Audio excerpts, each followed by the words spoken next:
স্বামীর ভালোবাসার উপরেই শ্বশুরবাড়ির সুখ নির্ভর করে। আপনার স্বামী আপনাকে যতটা প্রায়োরিটি দিবে, শ্বশুরবাড়ির লোক ঠিক সেই নজরেই আপনাকে দেখবে। তো আজকে আপনাদের জন্য নিয়ে আসলাম গরুর মাংস ভুনা। প্রথমে আমি পেঁয়াজ, মরিচ, যত রকমের মশলা, আদা রসুন বাটা সব কিছু দিয়ে ওটা মশলাটা কষিয়ে নিয়ে পরে এখানে মাংসটা দিয়ে দিলাম।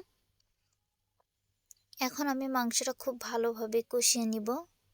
আপনারা সবাই হয়তো জানেন যে গরুর মাংস আপনার যত বেশি কষানো হবে তত বেশি খেতে মজা হয়। আমি খুব ভালোভাবে কষিয়ে নিয়েছিলাম।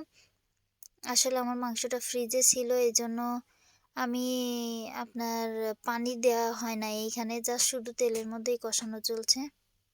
তো এই যে দেখেন, আমি মাংসটা খুব ভালোভাবে কষিয়ে নেব। এখানে আমি মাংসটা কষাতে কষাতে প্রায় ভাজি করে ফেলেছি। এমন অবস্থা। মাংস বা যে কোনো তরকারি যত বেশি আপনি কষাবেন ততই বেশি খেতে বেশি মজা হয়। তো এইখানে এই যে আমার মাংসটা প্রায় কষানো শেষ।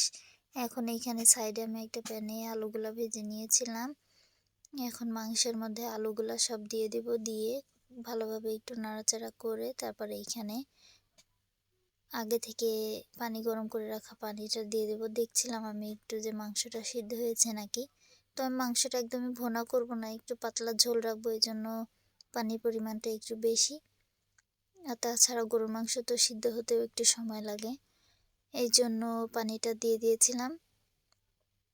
সবশেষে আমি এইখানে দিয়ে দিব একটু আপনার জিরে গুঁড়া। আমি তরকারিতে জিরে গুঁড়া দিতে খুব পছন্দ করি। Thank you.